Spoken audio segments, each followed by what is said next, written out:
जो दर्द है, मैं इसलिए दर्द कह रहा हूं क्योंकि अलग अलग तरीके के स्टेटमेंट आ रहे हैं। वक्फ को लेकर जो दर्द इसलिए है कि वक्फ की जमीन खिसक रही है, एक सत्यापन की सिर्फ बात है, इस बात से परेशानी है। आप क्या सोचते हैं? देखिए, जो प्रेजेंटेशन हो रहा है कि प्रेजेंट वक्फ एक्ट, उसमें ये नुकसान है, ये नुकसान है, ये नुकसान है, 20-30 तरह के नुकसान बताए जा रहे हैं। तो अगर ऐसा हो तो संशोधन ज़रूर होना चाहिए, लेकिन ये देखना पड़ेगा कि जो स्टोरी चलाई जा रही है, स्टोरी नहीं, स्टोरियाँ चलाई जा रही हैं, उनमें कितनी सच्चाई है। अगर सच्चाई है ज़रा भी, तो हमारी सहमति होनी ही चाहिए। आपको झूठ लग रहा है? हमारे पास तो पॉइंट बाय पॉइंट हम बात कर सकते हैं इस सब्जेक्ट पर कि ये हरगिज़ जो बताया जा रहा है वैसा नहीं है। तो जब वैसा नहीं है तो फिर संशोधन की ज़रूरत क्यों है? मैं कुछ स्टेटमेंट्स आपके सामने कोट करता हूं और इस स्टेटमेंट्स आपको लगता है क्या कि ये ठीक है? अख्तरुल ईमान हैं, MIM के बिहार के प्रेसिडेंट हैं। वो कहते हैं मुसलमान अपने सिर धड़ की बाजी लगा देगा। सरवर चिश्ती कह रहे हैं क्यों सो रहे हो मियां, सड़क पर आना पड़ेगा। तौकीर रजा कह रहे हैं जमीनों का नहीं हमारे वजूद का मसला है। कल्बे जवाद कह रहे हैं हमसे टकराएंगे तो तबाह हो जाएंगे। सैफुल्ला रहमानी कह रहे हैं पूरे देश में आंदोलन करेंगे। साजिद रशीदी कह रहे हैं मुसलमानों से अपील, विरोध में उतरो। बात सिर्फ स्टेटमेंट की नहीं है, आप उनको सुनिए तो ऐसा लगता है कि वो मुसलमानों को भड़काने की कोशिश कर रहे हैं। इसमें 2-3 बातें हैं। एक तो ये कि बहुत ही सीरियस मसला है और इसको बाज़ार में उस तरह से ना ही हम मेरी तरफ से, ना आपकी तरफ से, ना किसी और की तरफ से भड़काऊ अंदाज में या लड़ाई वाले अंदाज में चीज़ों को नहीं ले जाया जाना चाहिए। लेकिन इसी के साथ बहुत ही दुख के साथ ये कहना पड़ता है कि सिचुएशन सिर्फ औकाफ के मामले को लेकर नहीं, बल्कि मुसलमानों के सारे इश्यूज़ को लेकर, उनके बिजनेस को लेकर, उनके वजूद को लेकर, उनके चलने फिरने को लेकर, उनके खाने पीने, उनके ज़िंदगी गुजारने के तरीक़ों को लेकर, उनकी एजुकेशन को लेकर पिछले कुछ सालों में जिस तरह का इन्वायरमेंट बनाया गया है, और वो इन्वायरमेंट भी इस तरह बनाया गया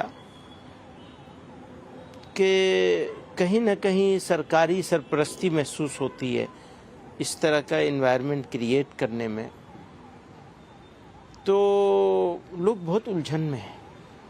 आपको लगता है मोदी सरकार मुसलमानों के खिलाफ है?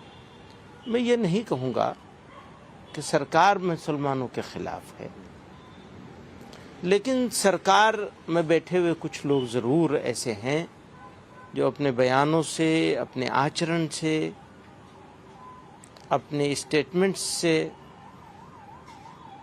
मुसलमानों को कोने में खड़ा करने की कोशिश नहीं कर रहे हैं सिर्फ, बल्कि कामयाब कोशिश कर दी है उन्होंने। अब इस कोशिश को नाकाम बनाना सरकार ही की जिम्मेदारी थी, है, और सरकार उसमें कामयाब नहीं नज़र आ रही। आप क्यों चाहते हैं कि वक्फ में किसी तरीके का कंट्रोल ना रहे? आप क्यों ये चाहते हैं कि सत्यापन जैसी व्यवस्था ना रहे? आप क्यों ये चाहते हैं कि मुसलमान या इस्लाम धर्म में ऐसी व्यवस्था हो जो किसी भी धर्म में नहीं है? कि आप वक्फ जैसी व्यवस्था किसी दूसरे धर्म में? कह रहा हूँ कि ये तीनों चारों बातें जो आपने कही हैं वो रियलिटी के खिलाफ हैं।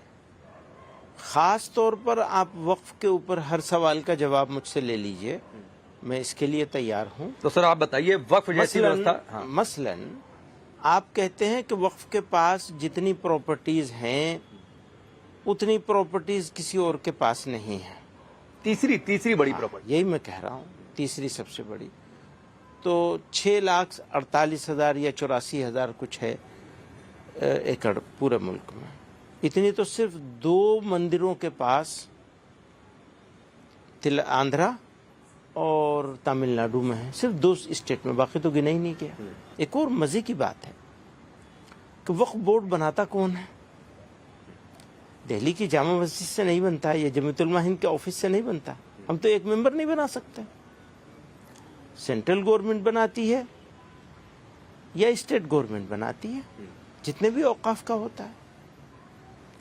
हमारी डिमांड तो बहुत पुरानी है कि एसजीपीसी की तरह से इसमें इलेक्टोरल सिस्टम होना चाहिए और खुद मुसलमान बनाए।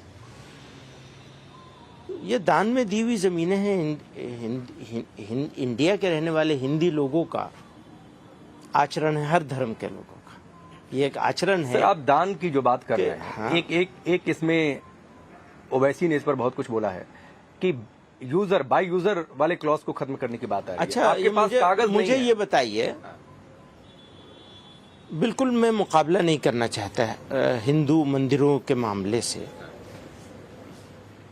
लेकिन वक्फ बाय यूजर को की बात खत्म कर दें, सारे धर्मों का खत्म कर दें, तो पता चलेगा आपको कि एक मंदिर 2000 साल से है, उसका पेपर कहां से लाओगे?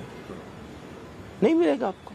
लेकिन उसको वक्फ बाय यूजर ही नाम उसका कुछ भी हो, सर, आपने यूजर में ही उसको आपने ठीक बात कही। बिहार का एक गांव है, पूरे गांव पर वक्फ बोर्ड ने दावा ठोक दिया। ठीक बात है। एक साउथ का केस, साउथ का वो दोनों केस हमारे मुझे मालूम है, बहुत मर्तबा में तो उसका जवाब दे चुका हूं। 1500 साल पुराना मस्जिद और उसे वक्फ बोर्ड कहते कि मंदिर जो है, मैं उसी को कह रहा हूँ। मेरा कहना यह है कि ये आधा परोसा जा रहा है लोगों को। और तो आपको वो दावा ठीक लगता है? आपको वो दावा ठीक लगता है बिहार के गांव का? एक बात वही तो मैं कह रहा हूँ, दावा कोई भी करे, दावे को सिद्ध करने का जो प्रोसेस है, उस प्रोसेस में वो अगर झूठा दावा है वो कभी भी सिद्ध नहीं कर लेकिन इसमें जिम्मेदारी तो जिस शख्स की जमीन है उसकी ज्यादा बन जाती है ना। वक्फ बोर्ड को कहाँ सिद्ध करना होता है? ना अगर मान लीजिए कल को वक्फ बोर्ड कह दे कि मेरी, हाँ, ऐसा नहीं है। हाँ, ये भी गलत ख्याल है।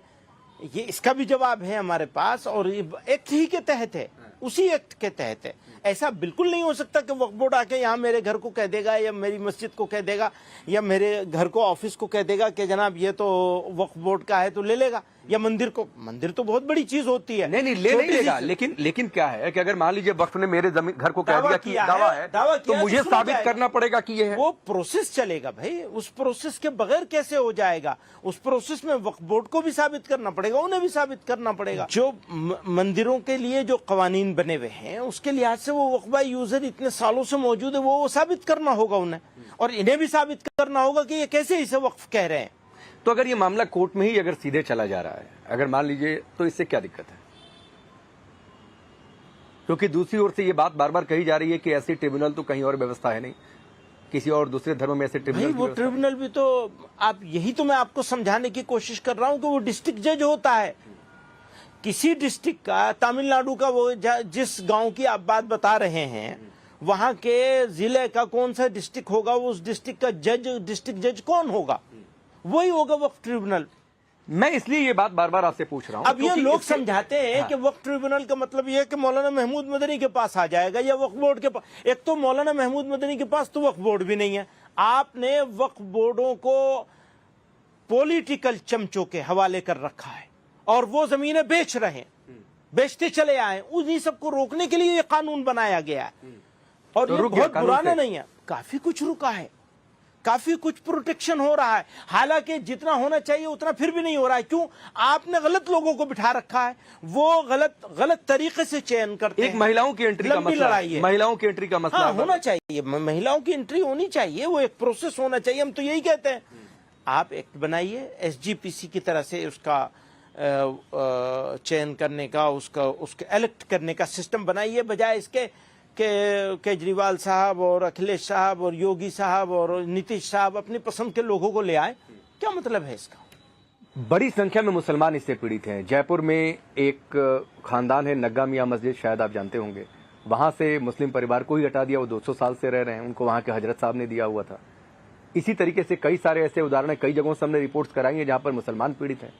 ये मुसलमान कैसे पीड़ित होगा? हटा दिया उनके परिवार को। जयपुर की रिपोर्ट है सर। वो गलत कर रहे होंगे तो हटाया गया होगा। और ये भी नहीं, हो वो सकता 200 है। साल से रह रहे हैं वहां पर। 200 साल से रह रहे हैं, लेकिन वक्फ की जमीन पे क्यों रह रहे हैं? क्यों रहेंगे वक्फ की जमीन पे? वो तो उसी काम के लिए होनी चाहिए, वो गरीबों के लिए, किसी एक परिवार के लिए नहीं है। तो वक्फी जमीन पर दुकानें बन जाती हैं, वो ठीक है? हाँ, दुकान बने और उसका किराया आए, उसको मार्केट रेट पे किराया पे चलाया जाए और उससे गरीब लोगों की मदद हो। यही तो मैं कह रहा हूँ कि पूरी तरह अभी भी यूज नहीं हो रहा है, इसको और अच्छा किया जाना चाहिए, बजाय इसके और खराब कर मतलब आप ये मानने को तैयार नहीं है कि मुसलमान पीड़ित हैं वक्फ बोर्ड की? आप ये बात आप कह करके मुझे भी उसी जगह खड़ा कर रहे हैं जहां और दूसरे 4-5 नाम आपने लिए। आप ये मत कहिए। मैं ये कहना चाहता हूं जो रीजनेबल चीज हो वो जरूर आनी चाहिए, लेकिन ये कानून अनरीजनेबल तरीके से और गलत बुनियादों पे लाया जा रहा है। पहले वो बुनियादों को ठीक कीजिए। ठीक है, मैं एक सवाल और कह रहा हूं, क्योंकि